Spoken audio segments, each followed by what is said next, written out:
Doctor Biswaroop Roy Chaudhary के साथ अक्सर जो नाम जोड़ा जाता है वो है राजीव दीक्षित जी का। काफी लोगों का कहना है कि बिस्वरूप रॉय में उन्हें राजीव दीक्षित की छवि दिखती है। दोस्तों, आज की वीडियो बहुत ही इंटरेस्टिंग होने वाली है। आज आप और मैं मिलकर इन डेप्थ एनालिसिस करने वाले हैं इन दोनों ग्रेट पर्सनालिटीज के ट्रीटमेंट की टेक्निक्स के ऊपर और इन्होंने जो अपनी लाइफ में चैलेंजेस फेस किए हैं, कुछ सिमिलैरिटीज और साथ साथ कुछ डिफरेंसेस। और ये वीडियो पूरी देखने के बाद आप लोगों को बहुत गहराई से इन दोनों की इंटेलिजेंस और स्मार्टनेस का पता लग जाएगा। चलिए वीडियो स्टार्ट करते हैं। सबसे पहले हम लोग डॉक्टर बिस्वरूप और राजीव दीक्षित जी के जो ट्रीटमेंट है, उनके जो विचार हैं, उसमें क्या क्या डिफरेंसेस है वो जानते हैं। पहला पॉइंट है डाइट। राजीव दीक्षित जी अपने लेक्चर्स में आयुर्वेदिक ट्रीटमेंट और आयुर्वेदिक डाइट को रिकमेंड करते हैं। इनफैक्ट उनकी one of the most famous book स्वदेशी चिकित्सा का पार्ट 1 अगर आप पढ़ेंगे तो उसके पहले चैप्टर का ही टाइटल है आयुर्वेद के बारे में, जिसमें वो शरीर के 3 दोष वात, पित्त, कफ को कैसे बैलेंस करना है इसका जिक्र मिलेगा। वही दूसरी ओर डॉक्टर बिस्वरूप अपनी बुक्स में आयुर्वेद का ऐसा कोई जिक्र नहीं करते हैं।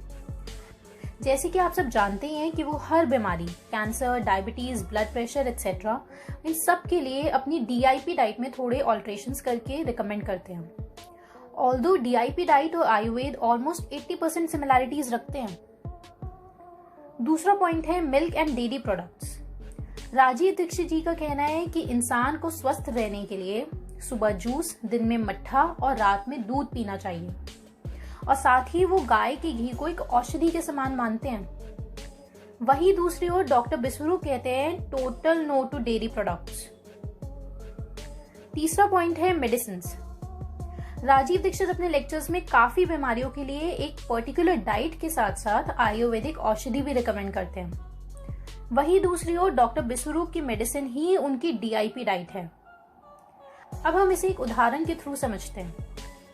राजीव दीक्षित अपनी बुक स्वदेशी चिकित्सा के 3rd पार्ट के चैप्टर नंबर 5 प्रमेय रोग चिकित्सा में मधुमेह यानी कि डायबिटीज के इलाज के लिए डाइट के साथ साथ औषधि के रूप में मेथी दाना, त्रिफला और एलोवेरा रिकमेंड करते हैं।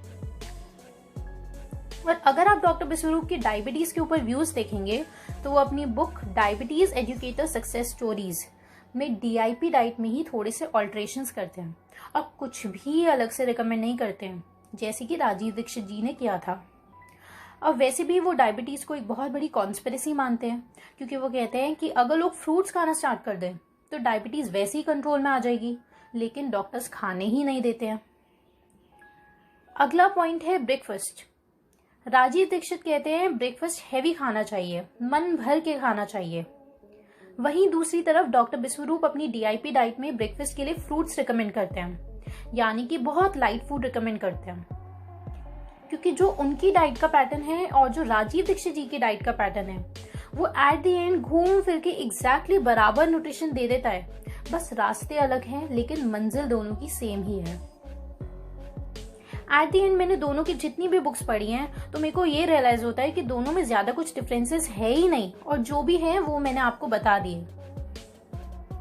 अब बात करते हैं दोनों ग्रेट पर्सनालिटीज की सिमिलैरिटीज की। ये लिस्ट तो खत्म ही नहीं होती है, लेकिन मैंने आपके लिए कुछ स्पेसिफिक 5 पॉइंट्स बनाए हैं। पॉइंट नंबर 1 जो कि उनकी स्पेशलिटी है, उनकी पर्सनालिटी। दोनों फियरलेस और रेबेलियस है। वो पूरी की पूरी मेडिकल इंडस्ट्री से अकेले दम पर भिड़ गए हैं। उन्हें डर नहीं लगता कि गवर्नमेंट क्या कहती है या बड़े बड़े इंस्टीट्यूशंस क्या कहते हैं। दोनों सच का साथ देते हैं। इनफैक्ट श्री राजीव दीक्षित का निधन क्यों हुआ ये आप सब जानते ही हैं, और डॉक्टर बिस्वरूप की भी यूट्यूब में अभी तक 24 वीडियो डिलीट हो चुकी हैं, लेकिन वो अपना काम कर रहे हैं और करते रहेंगे। Second point medicine.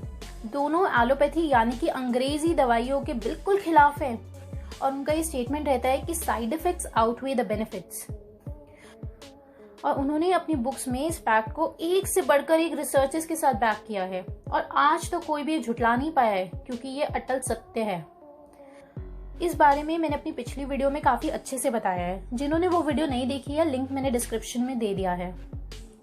तीसरा पॉइंट है नॉन वेज।